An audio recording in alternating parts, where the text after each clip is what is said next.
देखिए, मैं आपको सैंपल पेपर दिखा रहा हूँ मैट्रिक का। काफी बच्चे इसके बारे में पूछ रहे हैं। ये हम इनकी वेबसाइट पे जाएंगे। ठीक है, ये पेपर हम खोलते हैं। यहाँ पे आप देखें कि ये सैंपल पेपर आईबीए ने दिया है, बीपीएस 5 to 15 का। इसको आप आराम से पढ़ लें। इसमें मतलब कोई डिफिकल्टी नहीं है, बेसिक चीजें आपको क्लियर करनी है। यहाँ पे मैं एक फॉर्मेट खोलता हूँ जैसे आपको इजी हो जाए समझाने में।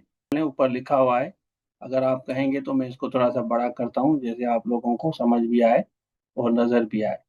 सबसे पहले आपको इसको पढ़ना है आराम से। ठीक है, इसको पढ़ेंगे तो आपको इजी लगेगा। मैंने इसको पढ़ लिया है क्योंकि देखें ये मैट्रिक लेवल है। तो इसमें अब्दुल सत्तार ईदी पे है। सबसे पहले आपकी एक रीडिंग कंप्रीहेंशन आएगी। मैं आपको यहाँ पे दिखाता हूँ, ये रीडिंग कंप्रीहेंशन है। में हमें सबसे पहले ये देखना है कि ये जो नीचे वाले जो वर्ड्स हैं इसमें क्या पूछा जा रहा है। आपका मेन फोकस इन चीज़ों पे होना चाहिए। ये जो चीज़ें मैं आपको बता रहा हूँ ना, इन पे होना चाहिए। ठीक है, इस पे होगा तो आपको आसानी हो जाएगी। उसके बाद यहाँ पे देखें, ये जैसे ये लफ्ज है ना इन्फेंट, इसकी मीनिंग आनी चाहिए आपको। इस तरह ह्यूज है, इसकी मीनिंग आनी चाहिए। इल की मीनिंग आनी चाहिए। ये बेसिक चीजें हैं। उसके बाद ये जो डिटेल वाली चीजें हैं ना, जैसे ये 51 है, उसके बाद जैसे ये 17 है, ये वाली चीजें आपको इस पैराग्राफ में पढ़नी होगी। ये जो सारा का सारा पैराग्राफ है ना, इस पैराग्राफ में आपको ये वाली सारी चीजें निकालनी होगी। ये दूसरी चीजें हैं। बाकी जो मैं आपको बता रहा हूँ उस हिसाब से आपको इजी हो जाएगा, कोई इशू नहीं है। अगर आप फोकस करेंगे तो आप इसको आराम से समझ सकते हैं। जैसे 51 है, यहाँ पे ऊपर अगर टॉप में देखेंगे ना ये वाला पार्ट, ये 51 वाला जो है, ठीक है, ये बिल्कुल इजी है, आसान है। लेकिन हम यहाँ पे आएंगे कि ये क्या पूछ रहा है, ये सिमिलर मीनिंग क्या होगी इन्फेंट की। ये जो इन्फेंट लफ्ज है, इसकी सिमिलर मीनिंग क्या है। अगर आपको वोकेबलरी बेसिक नहीं आती तो you will not be able to handle. तो इसका जो होगा ना, ये न्यू बॉर्न होगा। ठीक है, टीनेजर इसलिए नहीं होगा, टीन इस्तेमाल होता है, आपका यूज होता है 13 से। जो 13, जो टीन लफ्ज आ रहा है ना, 13, 14, 15, 16, 17, 18, 19, ठीक है ना। लेकिन यहाँ पे क्योंकि इन्फेंट है तो न्यू बॉर्न बेबी को कहा जाता है। उसके बाद हम आते हैं एक और सवाल जो नीचे दिया गया है, ये वाला ह्यूज जो लफ्ज दिया गया है ना, ह्यूज। ठीक है, अब देखें ह्यूज जो होता है ना, बिग को कहा जाता है, बिग, बहुत बड़ा, बहुत बड़ा। अब यहाँ पे बिग तो ऑप्शन नहीं है, हालांकि यहाँ पे अगर बिग होता तो आराम से आप कर लेते, लेकिन बिग नहीं है। यहाँ पे अगर आप देखेंगे तो लफ्ज दिया गया है जाइंट। यहाँ पे आप देखें ना, ये वाला वर्ड जाइंट दिया गया है। ठीक है, तो जाइंट वर्ड यहाँ पे दिया गया है और ये सिमिलर वर्ड्स पूछ रहा है। ये चीज आपको जहन में रखनी है कि आपसे पूछ क्या रहा है, वो अपोजिट पूछ रहा है या सिमिलर आपसे पूछ रहा है। तो ये चीज आपको जहन में रखनी है कि इधर वो अपोजिट पूछ रहा है या सिमिलर पूछ रहा है। फिर हम यहाँ पे आते हैं, अगर हम इसको और नीचे करें, यहाँ पे आते हैं, इसको मैं थोड़ा सा बड़ा करता हूँ। उसके बाद आते हैं अपोजिट। अब आपसे अपोजिट लफ्ज पूछा जा रहा है। यहाँ पे ये देखें, ये अपोजिट लफ्ज की पूछ रहा है कि ये जो इल वर्ड है इसका अपोजिट क्या होगा। ठीक है, तो इल का अपोजिट क्या होना चाहिए, सिक नहीं होगा, अनवेल नहीं होगा, वीक नहीं होगा। तो इसका नेचुरली वेल होगा। अपोजिट जो होगा ना, बीमार का वेल होगा आपका अपोजिट। ठीक है, मेरे ख्याल में आपको समझ आ गया। उसके बाद नीचे आते हैं, अब्दुल सत्तार ईदी स्टार्टेड इज ह्यूमनिटेरियन वर्क। तो ह्यूमनिटेरियन वर्क यहाँ पे अगर आप कोने में आएंगे ना, तो ये 51 लिखा हुआ है। तो इसका मकसद है कि ये 51 ईजी है। लेकिन जो बच्चा थोड़ा सा भी कॉम्पिटेंट है ना, कोर्स हमने आपको दिया है वो वाला कोर्स तो फिर इसको खा जाएगा जो हमने आपको दिया है।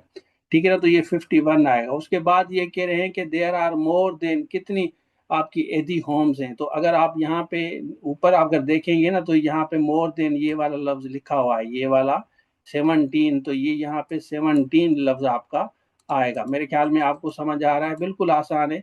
अब इसको हम ऊपर कर दें थोड़ा सा, तो जैसे आपको ये नीचे वाला पार्ट भी मैं करा दूं। सीएसएस के भी हम कल से क्लास स्टार्ट करने जा रहे हैं, तो जो सीरियस कैंडिडेट है वो जरूर रब्ता करें। इसको अगर आप कहेंगे तो मैं और थोड़ा सा बड़ा करता हूँ आपको समझाने के लिए। ठीक है, यहाँ पे आते हैं, ऊपर वाला आपका हो गया। जब भी आप करें ना, तो एक चीज का हमेशा ख्याल रखें। एक चीज का जब भी आप करें तो आप देखें, ये वाला जो वर्ड है आपका हैप्पी का पूछ रहा है। तो हैप्पी का जो सिनोनिम होगा क्या होगा, नेचुरली ये ग्लेड होगा। अब यहाँ पे आप ग्लेड लफ्ज जो है लिख लें। ठीक है, ग्लेड मतलब खुश।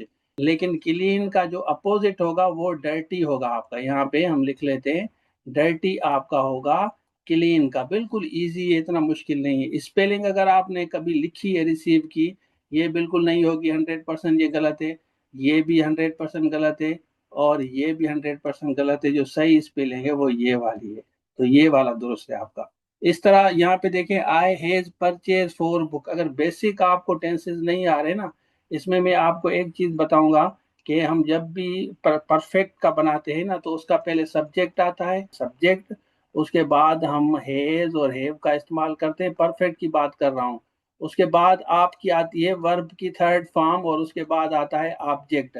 अब यहाँ पे देखें, आई लिखा हुआ है, तो आई के साथ हमेशा हैव आता है। वर्ब की थर्ड फॉर्म 100% सही है, परचेज भी आएगा आपका। उसके बाद आपका ऑब्जेक्ट आता है, ऑब्जेक्ट में आपके 4 बुक्स आ गए। ठीक है, तो मैं आपको थोड़ा सा डिटेल में समझाता हूँ आपको। जब भी अगर सब्जेक्ट में ही और शी होता ना, ही शी या सिंगुलर कोई भी नेम होता, तो 100% हेज आएगा। लेकिन अगर आए, वी या यू, और उसके साथ अगर हम दे देते हैं, अगर ये हम लिखेंगे तो उसके साथ हेव आएगा, तो हमारा जो सही जवाब है वो वाला हेज वाला, ये वाला आएगा। इसको आप ब्लैक इन करेंगे वहां पे। फिर प्रेपोजिशन के भी सवाल आएंगे। प्रेपोजिशन में हमने आपको ऑलरेडी पता है, बल्क में लेक्चर्स दिए। I want to be fresh and active when I wake up. अब यहाँ पे देखें, जब भी आपका इवनिंग हो, मॉर्निंग हो, जब भी आपका आए ना, उसके साथ हमेशा इन का इस्तेमाल होता है। I want to be fresh and active when I wake up early in the morning. तो यहाँ पे जो सही जवाब है इन द मॉर्निंग है। पूरा कोर्स आप हमारे से ले सकते हैं, लेकिन इसमें एक और भी सवाल आ सकता है, वो भी मैं यहाँ पे लिख लेता हूँ, जैसे आप लोगों को क्लियर हो जाए, क्योंकि काफी बच्चे होते हैं जिनको पता नहीं होता कि ये सेंटेंस हमें कैसे करना है। तो यहाँ पे मैं आप लोगों को एक और चीज यहाँ पे समझा देता हूँ। कोई भी सेंटेंस इस तरह भी आ सकता है। यहाँ पे मैं लिखता हूँ, I have been teaching, I have been teaching English. यहाँ पे आपका ये ऑप्शन आएगा। ठीक है, संडे, मंडे, ट्यूसडे या मंथ्स। तो ये भी कभी कभार आपका, मैं आपको बताऊं, सिंस और फार का भी एक्सपेक्टेड है कि क्वेश्चंस आपके आ सकते हैं। I have been teaching English, यहाँ पे आप लगाएंगे कब। कब मंथ्स अगर आपका आता है तो आप लिखेंगे मंथ्स, साथ for. I have been teaching English for आपका आएगा। जो भी मंथ्स होगा ना, इसकी जगह अगर आपका ईयर्स आता, इसकी जगह अगर आपका वीक्स आता है, इसकी जगह अगर आपका डेज आता है, तो इन सब के साथ आप फार का इस्तेमाल करेंगे, फार का। लेकिन अगर मॉर्निंग और इवनिंग आता है, I have been teaching morning या इवनिंग, तो अगर यहाँ पे इसकी जगह, अगर मंथ की जगह यहाँ पे मॉर्निंग आता है ना, तो यहाँ पे आप सिंस मॉर्निंग इस्तेमाल करेंगे। ठीक है, क्या इस्तेमाल करेंगे? Since morning.